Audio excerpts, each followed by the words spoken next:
dan menakut-nakuti rakyat kita, dan aku akan segera membunuhnya, Dinda. Prabu Siliwangi ditanduk dan diseruduk terus-menerus oleh Menjangan Gumalunggung yang merupakan. Hayo ikuti di sini bagaimanakah kisah Prabu Siliwangi melawan Kijang Siluman.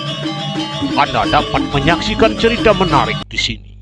Inilah Manjangan jadi-jadian, bernama Manjangan Gumalunggung. Ia selalu mengganggu dan meresahkan warga. Prabu Siliwangi menjadi marah besar, tidak terima rakyatnya diganggu. Beliau berencana melenyapkan Manjangan Gumalunggung dengan membunuhnya. Dinda, aku sudah tidak tahan lagi melihat sikap Manjangan Gumalunggung yang begitu semena-mena dan menakut-nakuti rakyat kita, dan aku akan segera membunuhnya, Dinda. Dan sikapnya seolah-olah menantang dan melecehkan kerajaan. Bagaimana, Dinda? Prameswari bernama Rara Sigir merasa khawatir akan apa yang dilakukan Sang Prabu, karena Manjangan itu sangat sakti. Kanda, bukankah Menjangan itu yang pernah mengalahkan Prabu Muningkawati? Jadi aku merasa khawatir dan takut tentang keselamatanmu.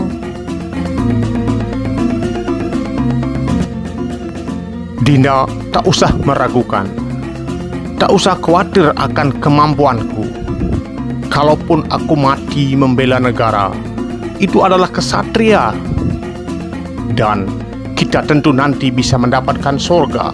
Membela kebenaran untuk mempertahankan negeri kita dari kesemena-menaan adalah usaha yang sangat terhormat bagi kerajaan. Rara Sigir rupanya tak mampu membendung kemauan Sang Prabu. Baiklah, Kanda. Jaga dirimu baik-baik. Semoga menang melawan Menjangan Gumalunggung. Hati-hatilah.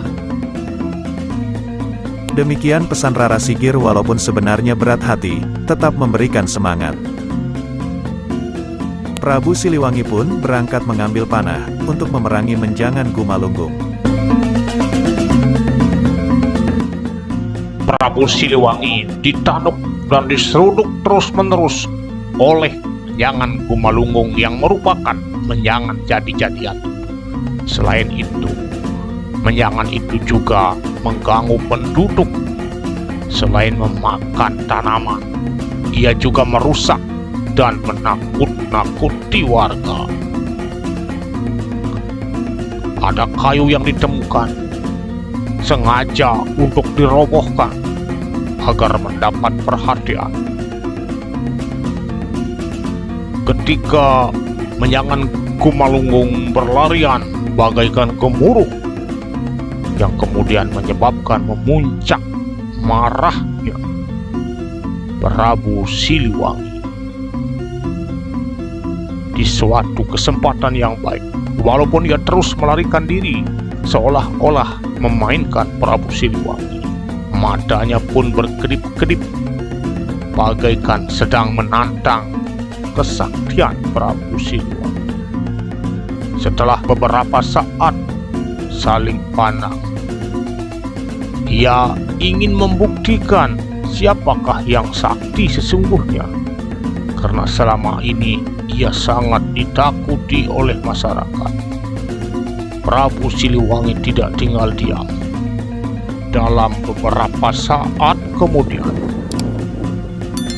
melesatlah anak panah Prabu Siliwangi.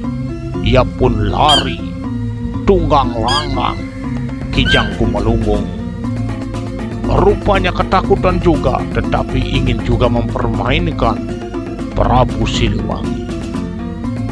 Anak panah Prabu Siliwangi bak hujan deras mengejar Menjangan Gumalunggung yang selama ini meresahkan.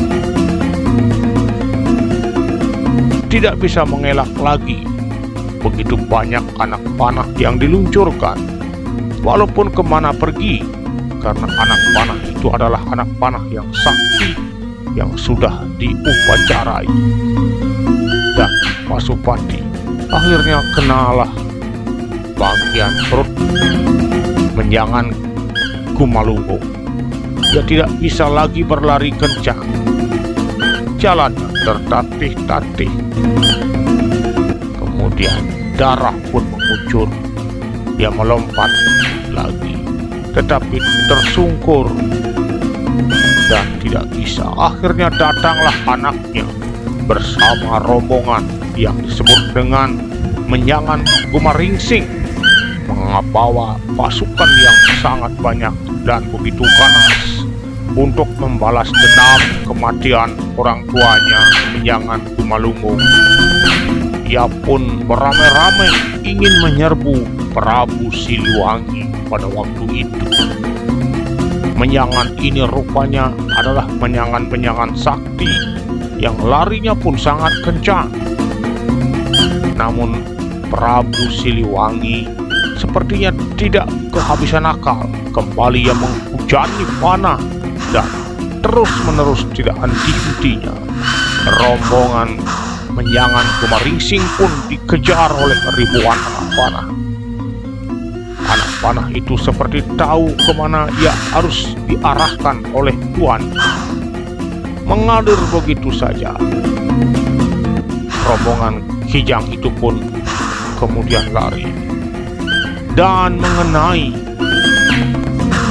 Menjangan Gumaringsing. Setelah itu maka ia pun terbang ke udara, dibawa oleh anak panah Prabu Siliwangi melesat dan melayang-layang di udara. Kemudian jatuhlah ia. Setelah beberapa saat, ia merasa kesakitan dan tidak bisa lagi bergerak. Ia sepertinya tahu diri bahwa sebentar lagi ia akan mati. Menjangan Gumaringsing mengaduh, tapi kemudian ia menjelma menjadi manusia. Yang akan ia lakukan adalah ia akan mohon maaf kepada Prabu Siliwangi, ya, karena memainkan sang Prabu. Ampun sang Prabu, bagaimana? Kenapa kamu bisa datang sini? Mohon maaf, Sang Prabu. Saya telah berbuat jahat. Saya mohon ampuni saya, Sang Prabu. Apa yang telah saya lakukan adalah sebuah kekeliruan besar, Sang Prabu. Saya baru sadar bahwa sesungguhnya Sang Prabu bukanlah tandingan saya. Akhirnya sang Prabu pun memaafkannya. Ya, kalau demikian dan kamu mohon maaf, dari sekarang kamu saya angkat untuk menguasai daerah yang kamu bisa kuasai, dan di Gunung Galunggung. Di sanalah kamu berkuasa. Demikian kata sang Prabu. Di sanalah akhirnya ia berkuasa sampai sekarang.